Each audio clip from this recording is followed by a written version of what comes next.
comenzamos en enero a transitar por la carta de Pablo a la iglesia en los Corintios, 1 Corintios. Y hoy tenemos la bendición de culminar el capítulo 3. Así que vamos a ir a 1 Corintios 3, del 18 al 23. 1 Corintios 3, del 18 al 23.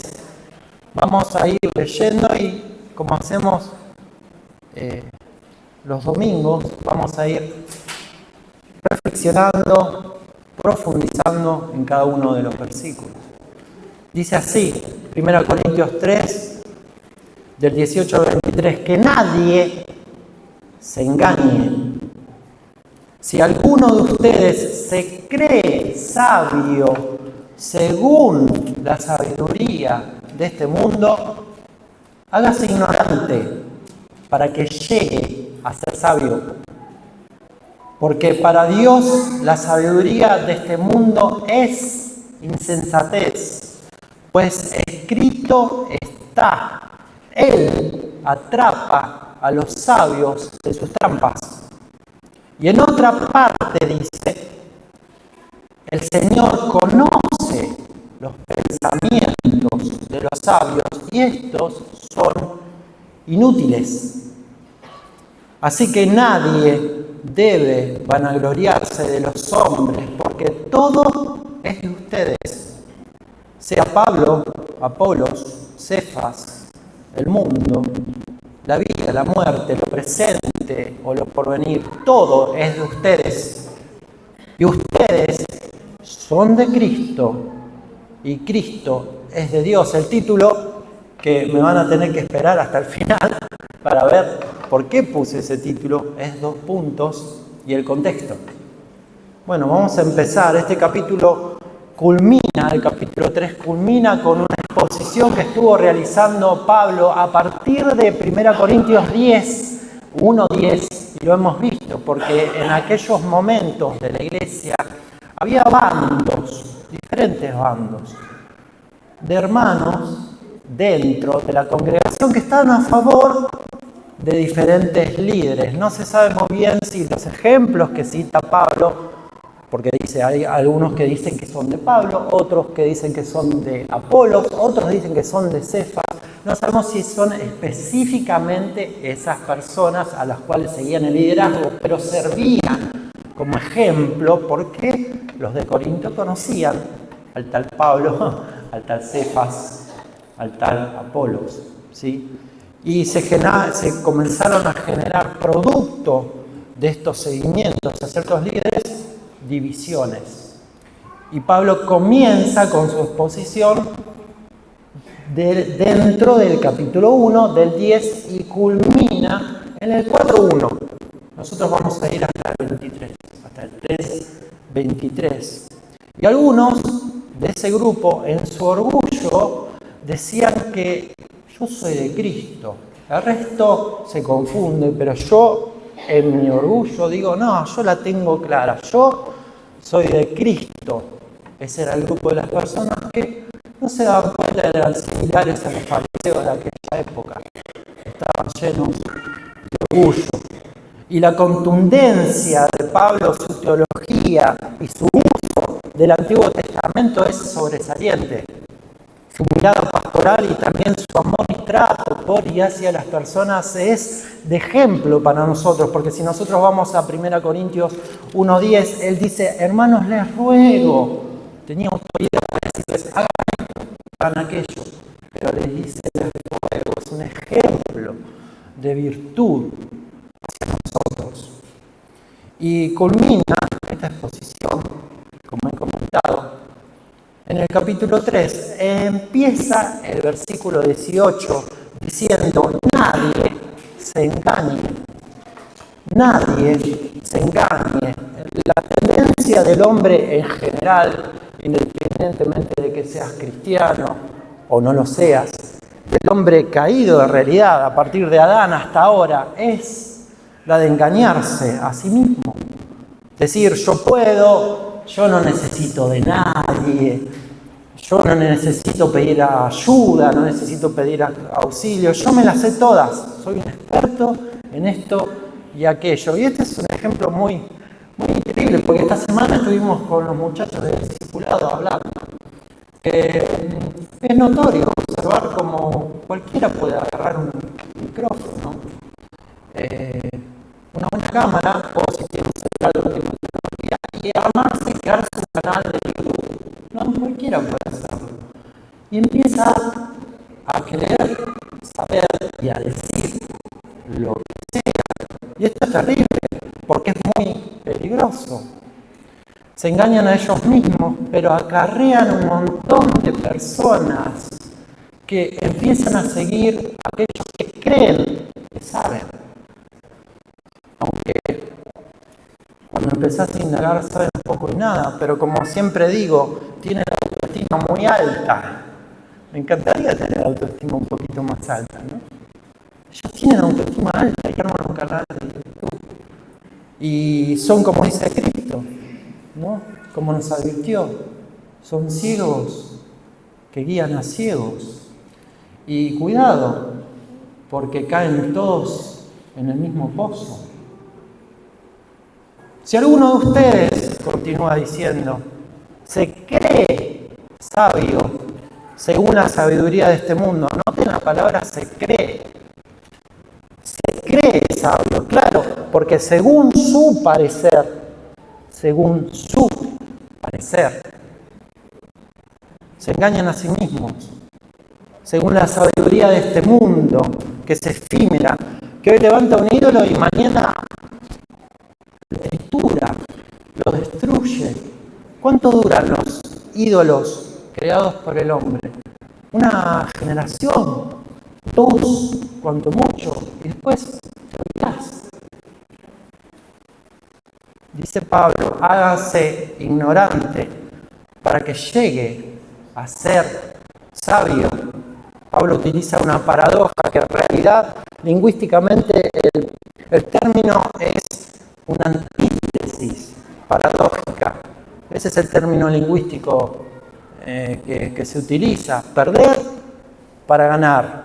Ser necio para ser sabio. En la Biblia encontramos un montón, ¿no? Y anoté algunas paradojas que ahora vamos a estar leyendo, pero ustedes seguramente recuerdan otras, pueden investigar, reflexionar en la semana, si quieren hasta incluso pueden estudiarlas y armarse, no sé, un estudio que diga paradojas bíblicas. ¿Qué tal? Yo tengo algunas, anoté Mateo 16:25, porque el que quiera salvar su vida, la perderá. Pero el que pierda su vida por causa de mí, la hallará. Mateo 20:16, así los primeros serán últimos y los últimos primeros. Marcos 10:43-44, el que quiera hacerse grande entre ustedes será su servidor. Jesús no tuvo reparos en utilizar paradojas, las utilizó hasta incluso dentro de parábolas. Y bueno, muchas veces los discípulos le tuvieron que preguntar a qué te referís y no lo entendieron del todo hasta que el Espíritu Santo se los reveló, ¿no? Paradojas de Pablo, 2 Corintios 12:10, porque cuando soy débil, entonces soy fuerte. Antes, 2 Corintios 6:10, como pobres, mas enriqueciendo a muchos, como no teniendo nada, pero poseyéndolo todo. Esto a mí me parece increíble, siempre me da piel de gallina este tipo de párrafos en la Biblia de hermanos y hermanas que han dado su vida por el Evangelio.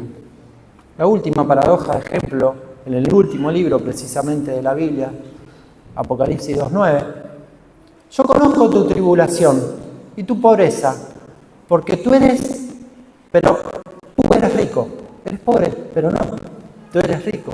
Cuando Pablo dice, hágase ignorante para que llegue a ser sabio, notamos que este versículo se asocia directamente con 1 Corintios 1:18, 1 Corintios 1:25. La palabra de la cruz es locura a los que se pierden. Lo necio de Dios es más sabio que los hombres. La locura de la cruz es la verdadera sabiduría, que es necesaria buscar, que es necesaria entender y contundentemente predicar, porque es nuestro núcleo central. Sin cruz y sin resurrección es inútil que digamos que somos cristianos, como lo dijo Pablo.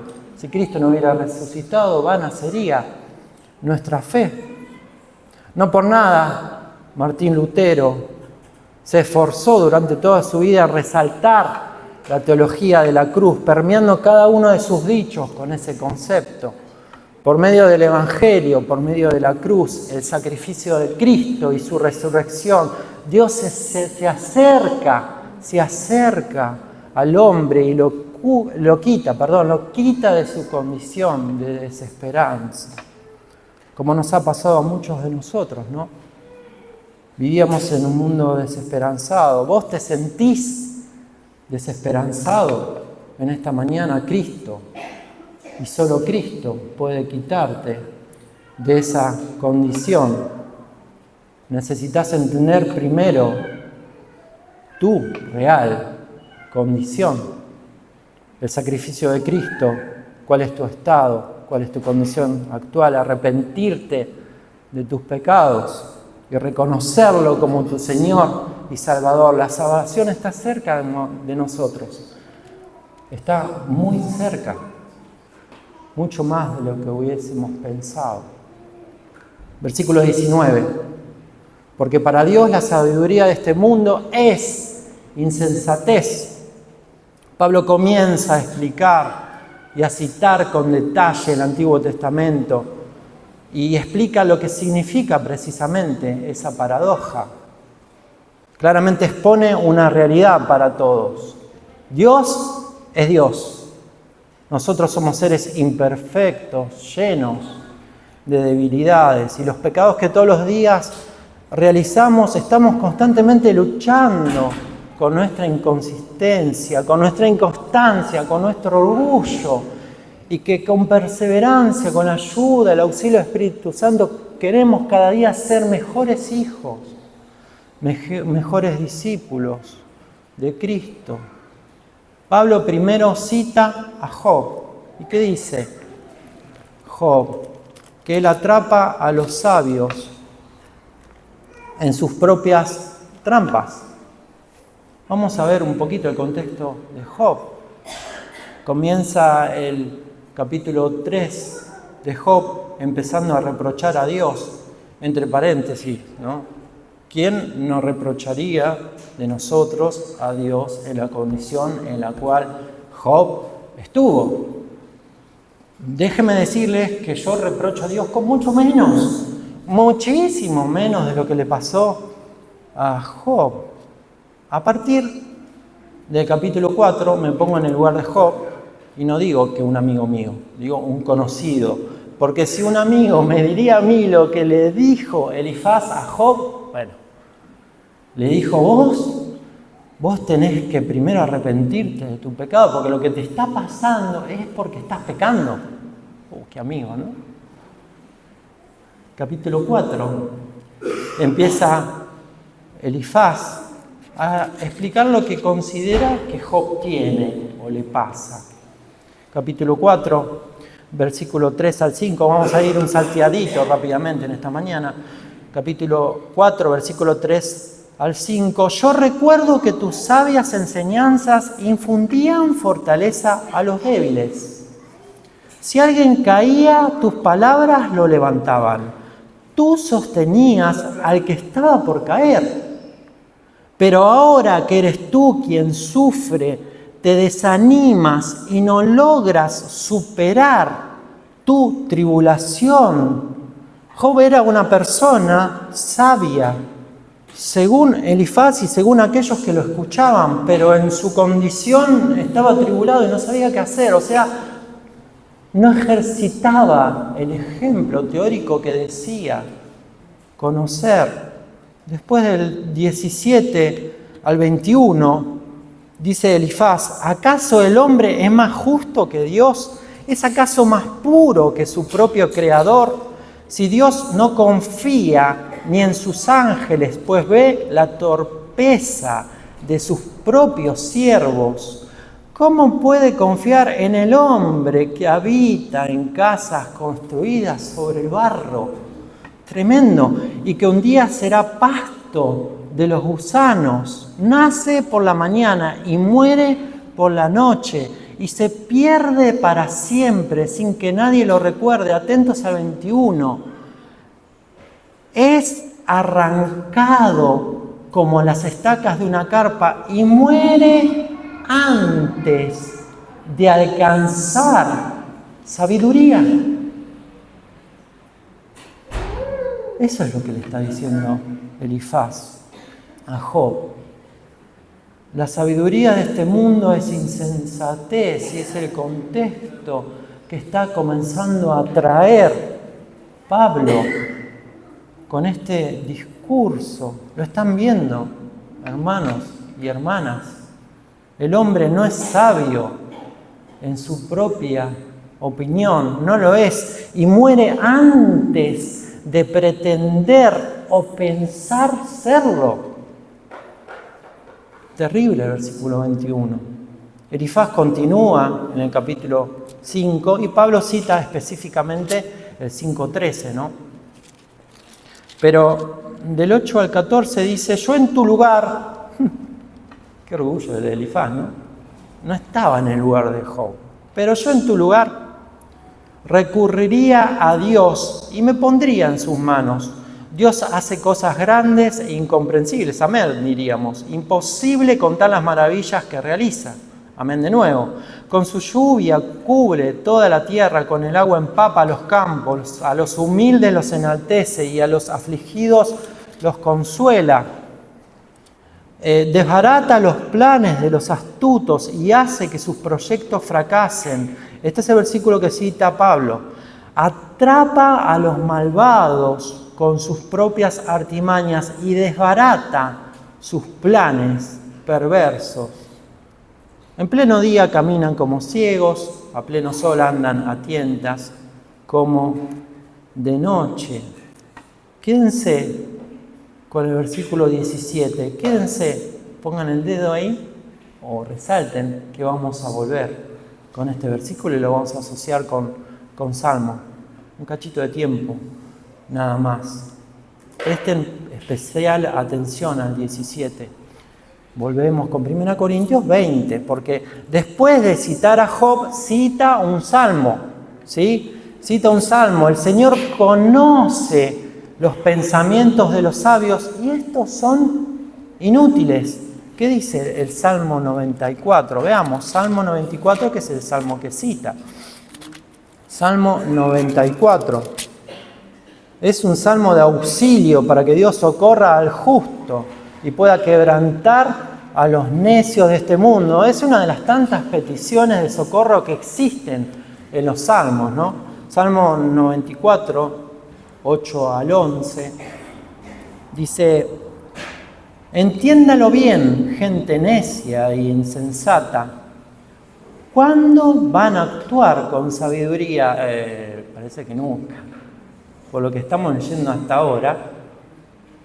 ¿Acaso no irá el que hizo los oídos? ¿Acaso no verá el que hizo los ojos? ¿No va a reprender al que castiga a las naciones? ¿Acaso no sabe de ciencia el maestro de género humano? Para todos los ateos que creen que la ciencia es mejor. El 11, el Señor conoce la mente humana y sabe que solo piensa tonterías. Quédense con el versículo 12, por favor, que vamos a anidarlo con Job 5:17, en un ratito, no más. Agregamos un versículo más a los dichos de Pablo, porque él citó a Job, él citó a Salmo.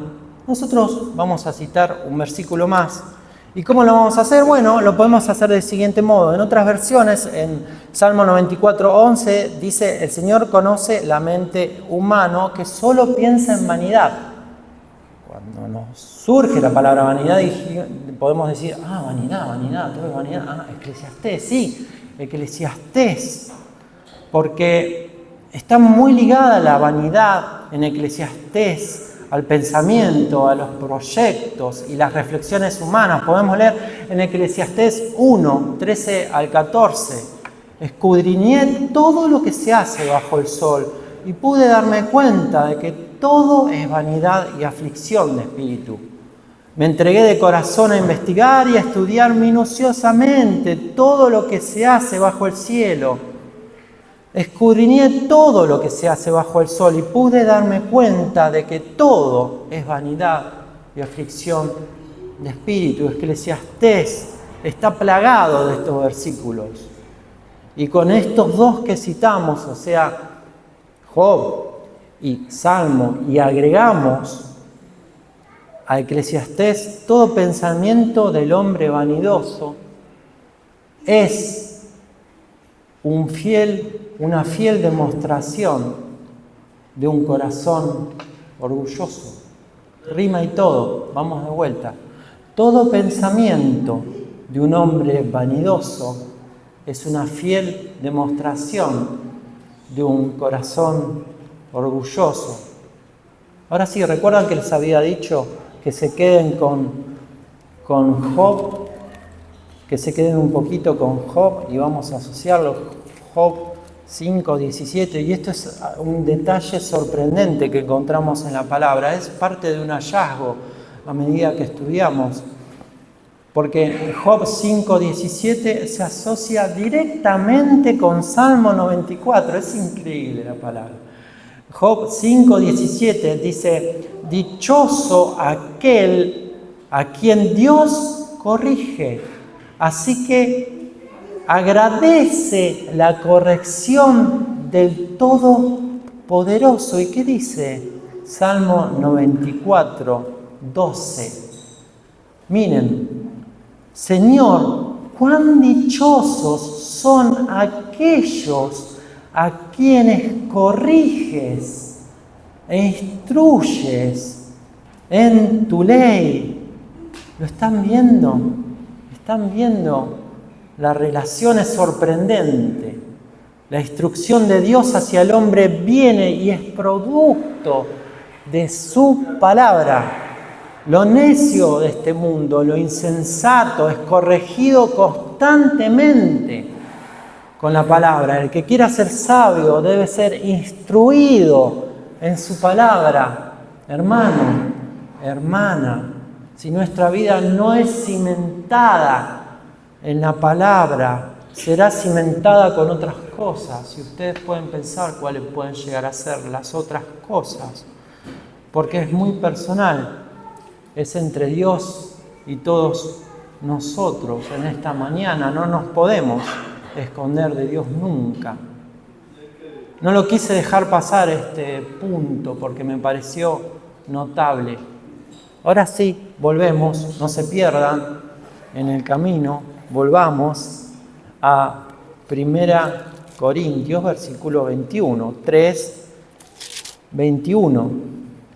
Así que nadie debe vanagloriarse de los hombres. Culmina Pablo diciendo, así que, después de todo lo que les dije, nadie debe vanagloriarse de los hombres, como conclusión de todos esos versículos anteriores.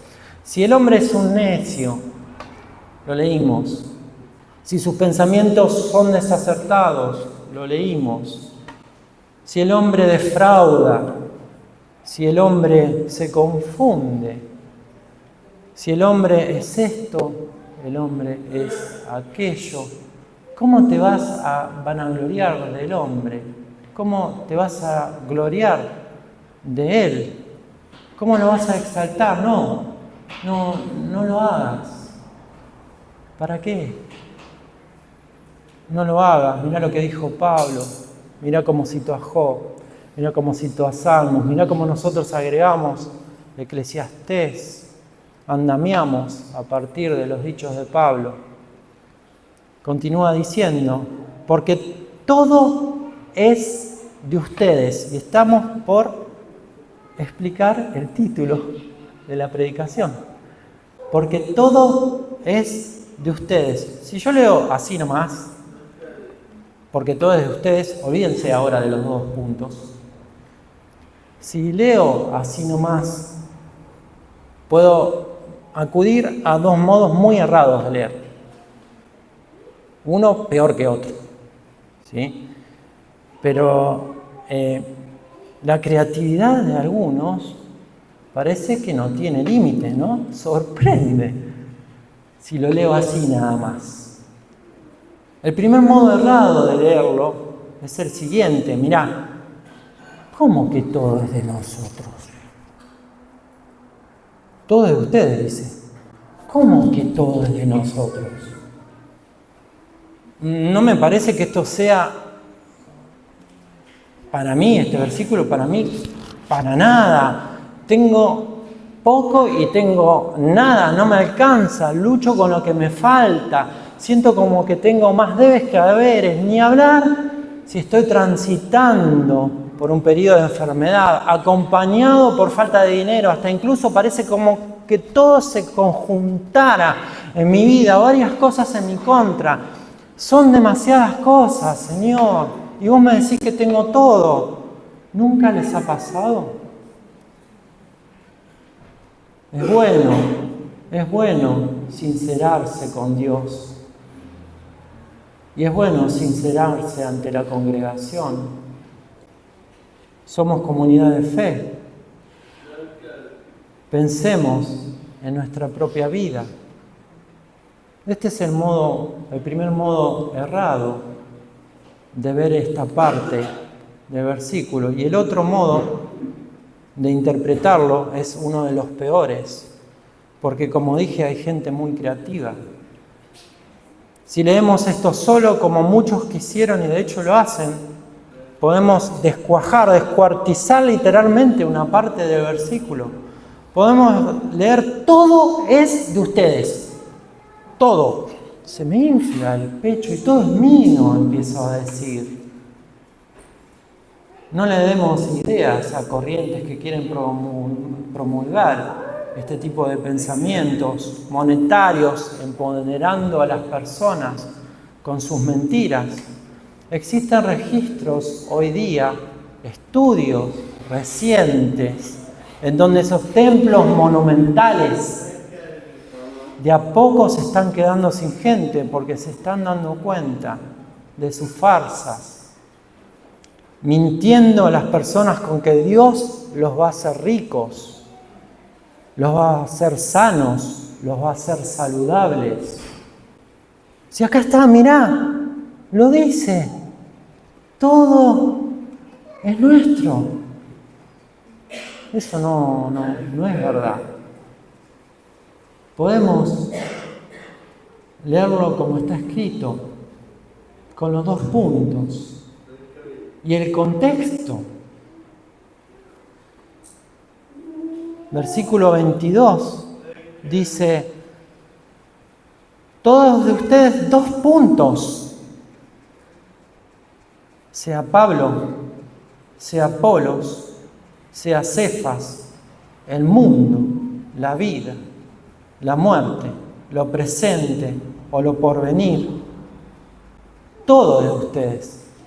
Ahí sigue el título de la predicación, el contexto, la importancia del contexto para no caer en falsas apreciaciones, en malos entendidos, en pésimas doctrinas que llevan en muchos casos a la herejía y en muchos otros hasta peligrosamente generación o promulgación de movimientos sectarios.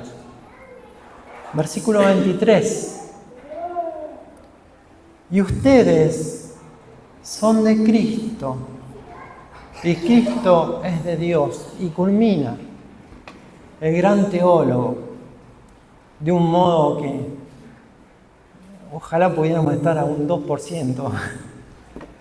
No sé, un 0,5% de lo que él sabe. ¿Cómo culmina, cómo termina con su exposición, como dijimos que comenzó en capítulo 1, versículo 10? Un autor escribió: ser de Cristo debe bastar al cristiano para no ser ya ni de Apolo, ni de Cefas, ni de hombre alguno, tanto más cuanto que perteneciendo a Cristo pertenece a Dios mismo, porque Cristo es la imagen del Dios invisible, Colosenses 1:15, el esplendor de su gloria, Hebreos 1:3, y uno con el Padre, Juan 10:30, así culmina el autor.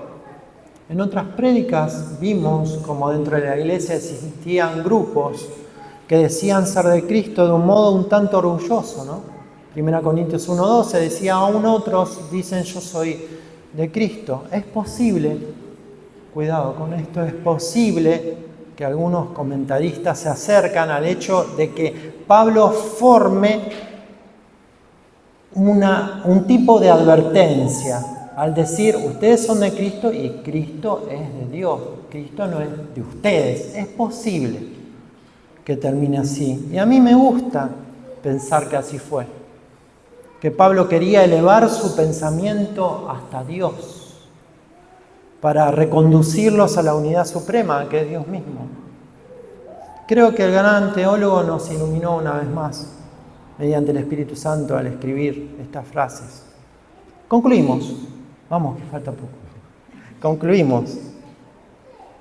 Acá tengo que ir con extremo cuidado y sincerarme con ustedes. Tengo que pensar con cuidado. Podemos decir lo siguiente y coincidir muchos que si bien en la iglesia de Corintios había problemas, ¿sí? Había divisiones, y lo comenzamos a ver a partir del capítulo 1, era una iglesia colmada de bendiciones y de dones espirituales. En eso podemos coincidir, ¿sí? Tenía Pablos con discernimiento doctrinal, espiritual, conocimiento profundo de las Escrituras. Tenía Apolos con retórica, con dialéctica. Tenía Cefas, un Pedro, con ímpetu, con una personalidad fuerte que se llevaba al mundo por delante. En eso sí podemos coincidir. Con una entrega, como vemos en los primeros versículos de Hechos, que predicaba y miles se convertían. ¿Recuerdan? Esta es mi mirada. Y es parte de lo que no está explícito en la Biblia, pero con los puntos que vimos podemos, creo que, ver esta arista, a ver si coinciden conmigo. Es otra arista y es una conclusión importante para todos nosotros. Meditemos en esta semana en esta conclusión. Seamos como los de Berea, profundicemos en la palabra. Seamos como los de Tesalónica. Examinemos todo, retengamos lo bueno. Y esta es mi conclusión, mi oración. Es que el Señor quebrante, movilice los corazones de las personas de nuestra congregación, de nuestra iglesia local, de nuestra comunidad de fe, para que nos quite de esa zona de confort y haya muchos Pablos o Paulas, muchos Apolos o Apolas, muchos Cefas, termina con A, ahí me mató. Bueno, y pocos que digan: yo me las sé todas porque soy de Cristo y el resto está errado. Esta es mi humilde mirada, mi humilde comprensión. La invitación está hecha, hermanos y hermanas, para que muchos hombres y mujeres de nuestra congregación, algunos muy cómodos quizás, no lo sé, solo Dios sabe, con tantos talentos y dones que han estado escondidos, ocultos por años, con tanto para dar, para ofrecer, puedan pensar en Pablo, en Filipenses 3:13 al 14, como parte de una exhortación en su superar el pasado, en realidad, errores, éxitos, nostalgia, falta de perdón con algunos hermanos, puedan superar todo este pasado y puedan avanzar hacia metas futuras, como lo dice Pablo en Filipenses 3, 13 y 14, hermanos, yo mismo no pretendo haberlo alcanzado ya, sino una cosa así hago, me olvido ciertamente de lo que ha quedado atrás. Esta es mi conclusión, mi invitación. Me olvido de lo que quedó atrás y me extiendo hacia lo que está delante, prosigo a la meta, al premio del supremo llamamiento de Dios en Cristo Jesús. La invitación está hecha en esta mañana. Señor, movilizanos, Señor. Moviliza a este pueblo, Señor, a esta iglesia local, Señor, para que tengamos un mismo sentir, para que pensemos en vos, Señor, y en nadie más que vos, porque el resto es efímero, el resto no sirve, el resto se diluye, Señor. Tu palabra es la que dura para siempre, la cruz, el sacrificio de Cristo, el Evangelio, Señor, es lo que va a durar para siempre. Glorioso es tu nombre, Señor. Moviliza los corazones en esta mañana y te agradezco porque lo has movilizado en mí primero. Amén.